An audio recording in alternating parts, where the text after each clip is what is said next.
CET की पहली shift का पेपर खत्म हो गया है। 4 शिफ्टों में पेपर हो रहे हैं, 2 आज 2 कल। पहला पेपर खत्म हो चुका है। सीईटी के पेपर का इंतजार बहुत दिनों से लोग कर रहे थे। कैसा पेपर हुआ? पेपर बहुत इजी था, लेकिन इन्होंने कोऑपरेट बिल्कुल नहीं किया। फर्स्ट ऑफ ऑल हम लोग आए, बाहर से आए, तो बैग रखने का अलाउंस नहीं दिया कि कहीं तुम जाओ दुकान पर रख कर आओ। तो फर्स्ट ऑफ ऑल इम्प्रेशन ही ख़राब था।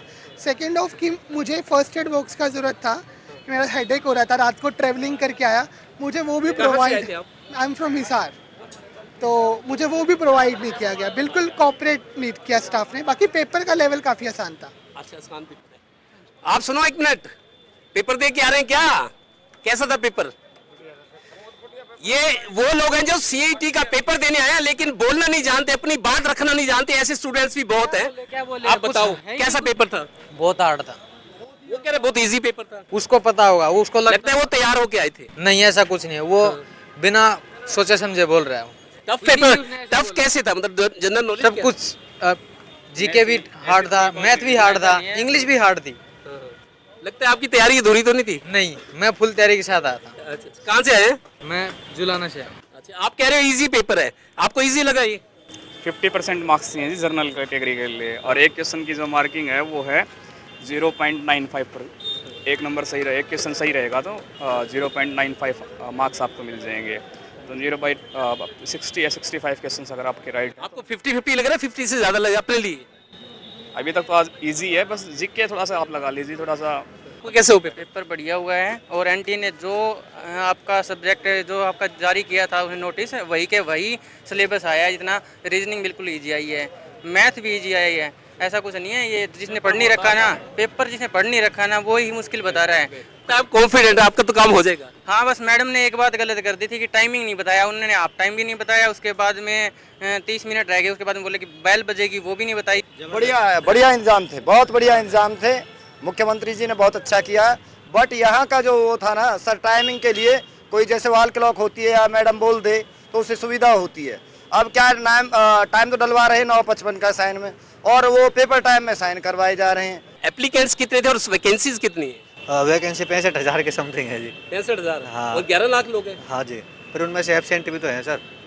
बस जो पढ़ेगा वही लगेगा। चलिए, गुड लक। कुछ और लोगों से बात करते हैं, खासकर फीमेल कैंडिडेट से बात करते हैं। सीईटी का पेपर का इंतजार बहुत दिनों से कर रहे थे, आज पहली शिफ्ट थी, कैसा रहा पेपर? बहुत अच्छा था सर, इजी भी था और क्वेश्चन सही आए हुए थे। जो तैयारी करके आए थे उनके लिए मुश्किल नहीं था? ये मेरा एक्सपीरियंस है जो मैंने बात की है। बहुत इजी था एक्चुअली, जो तैयारी की थी उसमें से ही आए थे क्वेश्चन। कहाँ से आए और अपने लिए क्या उम्मीद है आपको? बिल्कुल हो सकता है सिलेक्शन। मुनक से आई हूँ मैं, करनाल से। पहली शिफ्ट थी, कौन सा रूम नंबर था, किस मैडम से परेशानी आई? मेरा रोल नंबर है 64 28 10 61, और उसके अंदर एकता मैडम और सरिता मैडम, एक तो एज्ड थी, एक यंग है। दोनों के दोनों पूरा जितना टाइम तक हमने पेपर दिया तब तक बातें करती रही। बार बार टोकने के बाद भी उन्होंने हमारी बात नहीं मानी। मैंने उनको बार बार कहा, पूरे रूम के बच्चे बोल रहे थे कि मैडम पेपर कर लेने दो, लेकिन उसके बावजूद भी उनकी बातें खत्म नहीं हो रही थी। तो हमारे तो नुकसान हो गया, हमने 4-4 साल हो गए। अपनी क्वालिफिकेशन बता दो ताकि सरकार को पता लगे। मैंने MA MPhil PhD कर रखी इंग्लिश से, और STET CTET क्वालिफाई हूँ 2 बार। इस तरह के हालात से गुजरना पड़ा। बहुत ज्यादा मुझे मानसिक भी प्रॉब्लम हुई, और मेरा टाइम भी वेस्ट हो गया। मुझे तो पता ही नहीं चला कि कभी उनका अंदर माइंड जा रहा था, कभी मैं अपने पेपर की तरफ। इस प्रकार से कम भी मेरा 20 से 30 मिनट खराब हो गए उनको टोकने और रोकने के अंदर। चलिए, गुड लक। नमस्कार सबको। मेरा SD स्कूल में सेंटर था यहाँ पे, लेकिन यहाँ पे समय की कोई व्यवस्था नहीं थी, रूम में वॉच की व्यवस्था नहीं थी, हमें बड़ी दिक्कत हो रही थी। हरियाणा में आज शनिवार को सीईटी की पहली शिफ्ट का और दूसरी शिफ्ट का पेपर होना है।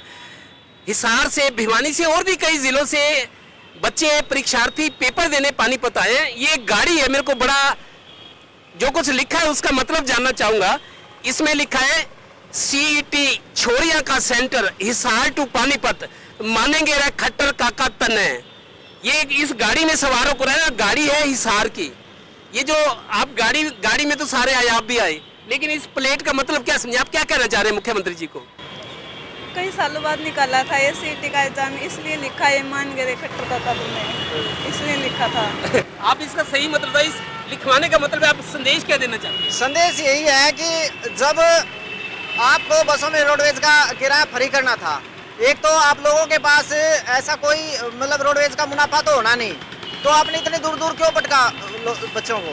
दूसरी बात, आपने बोला था लड़कियों को यहाँ पे भेज देंगे। अब ये लड़की है, आप देखो ये लड़की है, 6 बहनें, ये 2 का सेट का एग्जाम है, मैं इसका रिलेटिव हूँ तो मैं इसके साथ आ गया इसको लेके। इसकी एक बहन घर पे बैठी है, वो सेट का पेपर नहीं दे पाई। अब बताओ उसका जिम्मेदार कौन है? ये देखो अकेली जा सकती थी ना, अगर कहीं अकेली बच्चे आजकल कॉन्फिडेंट है, हरियाणा में तो जाना था ना। किसके साथ भेजे भाई साहब? अब जवान बेटी को किसके साथ भेजे, किसके सहारे भेजे? एसडीपीजी कॉलेज जीटी रोड पानीपत में पहली शिफ्ट का पेपर था। ये पलवल से आए हैं, बोले एमए एमफिल पीएचडी हूँ, 4 साल से तैयारी कर रहा था, लेकिन आज जो परीक्षा हुई बहुत ज्यादा परेशानी हुई। एकता और सरिता मैडम रूम नंबर 4 में। लिहाजा पानीपत प्रशासन इस बात पर गौर करे कि जस्टिस होना जरूरी है। सहयोगी श्रीनिवास के साथ Devendra Kathoria, total news, Panipat bureau.